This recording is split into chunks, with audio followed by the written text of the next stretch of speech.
A list of the most influential people of all time wouldn't be complete without Sir Isaac Newton. Newton's laws are tied to almost everything we see in everyday life. They help us understand how cars work, how baseballs move, how anything moves. Yet there was a secret side to the 17th century scientist, which will become clear by the end of this story. By his mid-20s, Newton had already invented calculus. Not bad for the son of an illiterate farmer. He would never meet his father, who died 3 months before his birth, on Christmas Day, 1642, in the small English village of Woolsthorpe Manor, in the county of Lincolnshire. He was a premature baby, and so small, he was later told he could fit inside a quart mug. He barely survived. When Newton was 3, his mom remarried and moved to a nearby village to live with a wealthy clergyman. Newton was left behind in the care of his grandparents. That abandonment scarred him. Years later, he wrote a list of his sins, recalling an outburst from childhood, threatening my father and Mother Smith to burn them and the house over them. He was a curious child, more interested in mechanics than making friends. He carved this sundial as a 9-year-old. When he was 12, he enrolled at a local grammar school. His signature can still be seen by a windowsill of the King's School today. After the death of his stepdad, his mother tried to remove him from school so he could be a farmer, a prospect that he dreaded. Luckily, the schoolmaster convinced his mother to send him back to class, where he gained the knowledge necessary to enter the University of Cambridge in 1661, paying his way by working as a valet. Although he studied the works of the ancient Greek philosophers, he questioned their theories, writing in his notebook in Latin, "Plato is my friend, Aristotle is my friend, but my best friend is truth." He vowed to find the truth through rigorous scientific experimentation. His time as an undergrad was unremarkable, but the extraordinary circumstances that happened next would set the stage for his greatest achievements.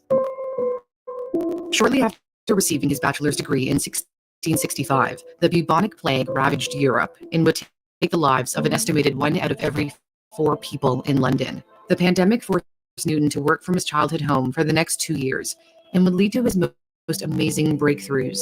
He used a prism to discover that white light and sunlight is made up of the colors of the rainbow. The widely held belief at the time was Aristotle's theory that color was a mix of black and white. To prove his theory, Newton built a reflecting telescope that used mirrors rather than lenses, leading to a more accurate image. That's a whole lot safer than the time he stuck a sewing needle into his eye socket to figure out if altering his eye shape would change his perception of color. Outside the family home was also an apple tree, the famous apple tree. Legend has it that Newton was sitting beneath the tree when an apple bonked him on the head, prompting him to think about gravity, the force that brings things down. There's no evidence to suggest the fruit actually fell on his head, but he did ask the question that helped unlock our understanding of the universe. Could the same force reach all the way to the moon? He reasoned that the same gravitational pull kept the moon orbiting around Earth rather than wandering off, and he believed this could also explain the movement of our planets in the solar system.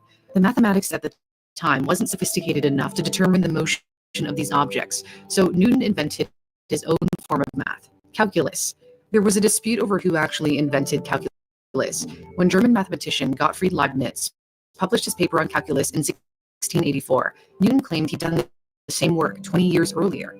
The thing is, Newton was so secretive that he hadn't actually made his efforts public because he couldn't stand the scrutiny of his work. When Leibniz appealed to the Royal Society in London, Newton wielded his influence as the Scientific Academy's president to get it to side with him. Most historians agree that the two discovered calculus independently. In 1667, after the end of the plague, he returned to the university to continue his research as a fellow. He was a workaholic. Sometimes he'd forget to eat. Just 2 years later, while still in his mid-20s, he obtained one of the most prestigious academic posts in the world, the Lucasian Professor of Mathematics, later held by none other than Stephen Hawking. Yet, he was indifferent to his students. One time when no one showed up for class, he is said to have lectured to an empty room. His true passion lay in research. In 1687, he published his masterpiece, The Mathematical Principles of Natural Philosophy, often referred to simply as Principia, one of the most important works ever written.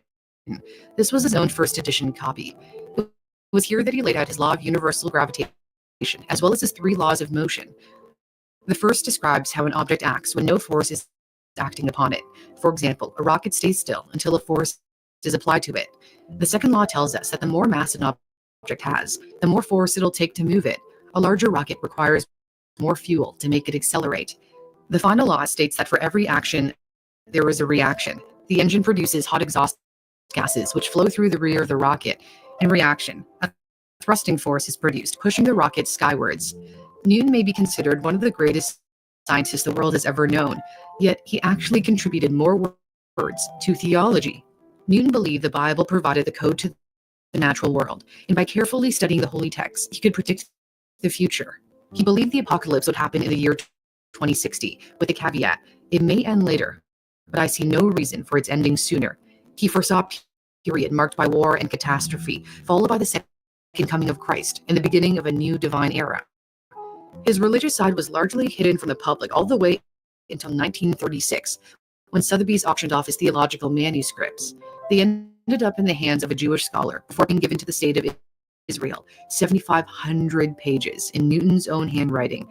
He did hold unorthodox views of Christianity by rejecting the Trinity, the belief in the Father, Son, and the Holy Spirit, and also fought against the attempt by King James II to Catholicize the universities, which got him elected as a member of parliament, where he served 2 brief terms.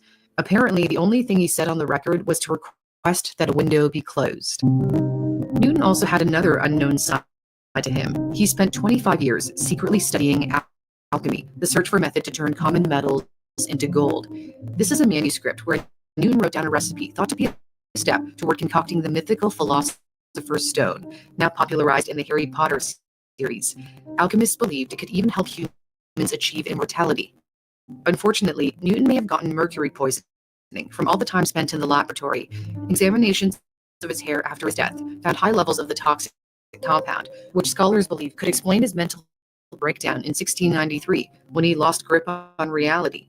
He wrote letters accusing the few friends he had of conspiring against him. He suffered from insomnia and depression. The personal crisis lasted a year and a half. Not too long after, he ended his 30-year career at Cambridge.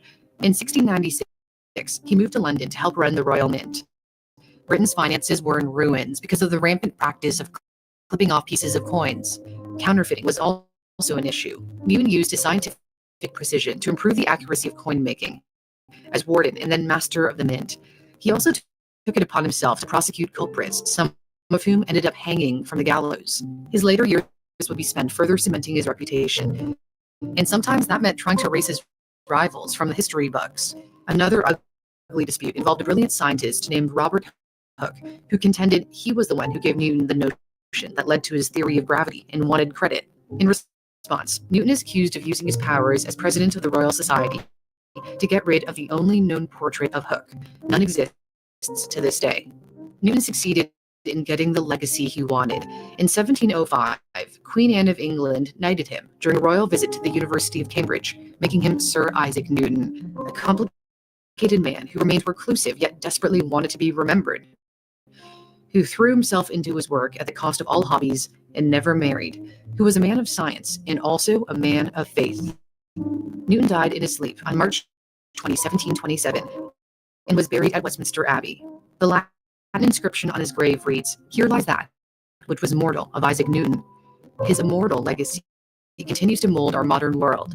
The English poet Alexander Pope was so moved by Newton's accomplishments, he wrote the famous epitaph, "Nature and nature's laws lay hid in night. God said, let Newton be, and all was light." For Newsthink, I'm Cindy Palm.